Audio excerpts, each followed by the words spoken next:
Je m'intéressais beaucoup toujours aux activités de mon église, surtout à la réunion de la jeunesse.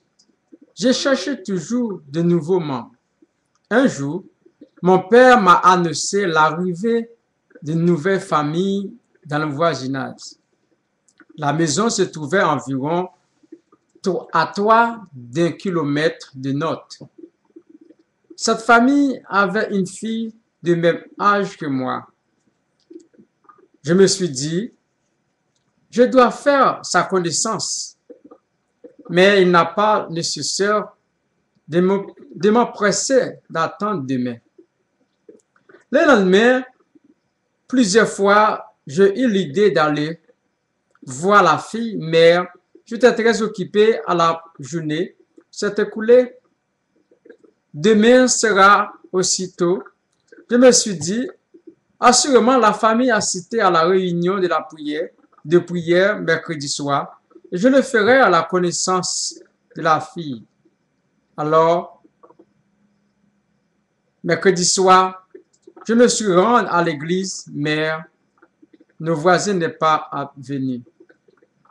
Jeudi est passé, puis vendredi, mais je n'ai pas obéi à l'impulsion de l'esprit. Mes excuses étaient faibles.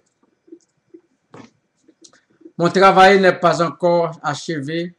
Je devais changer de robe. Je reconnais ma fille.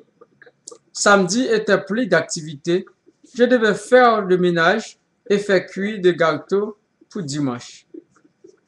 Je me suis promis que je ferai des connaissances de cette fille dimanche matin quand elle viendra à l'église avec ses parents. Je l'amènerai dans ma classe à l'école de dimanche. Ainsi, je m'équiperai de ma négligence pendant la semaine. Samedi soir, mon père est retourné de la ville très tôt. Plutôt que ordainement, il était très excité. La fille de notre voisin s'est suicidée. Oh non, ce ne peut pas être. Mon cœur est secté. Je n'avais rien dit à personne. Comment ça d'impression inférieure? Pourquoi je ne suis pas allé voir la fille quand j'ai vu que l'esprit me parlait? Pourquoi ai-je offert de faibles excuses? Pourquoi ai-je renvoyé la visite? Combien de doutes devait être le problème qui ne poussait cette jeune femme à prendre de sa vie? Si j'avais obéi à la voix de l'Esprit Saint, peut-être j'aurais pu l'introduire à celui qui dit, venez à moi, vous tous qui êtes chargés et fatigués, je vais vous donner du repos. Mais c'est à jamais trop tard. J'ai assis aux funérailles avec mes parents. Après un service bref, je regardais la figure de celle que je désirais comme un ami. Il n'avait rien à faire maintenant. C'était trop tard. C'est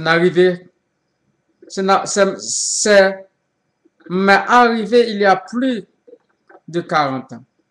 Une expérience que je n'oublierai jamais, de temps où une certaine profondeur me capable. Ai-je failli de reconnaître la voix de l'esprit et d'autres occasions? Y a-t-il d'autres qui ont manqué de chemin parce que je ne suis pas allé vers eux? Oh Dieu, Dieu de mon salut, délivre-moi du sang versé et ma langue célébrera ta miséricorde.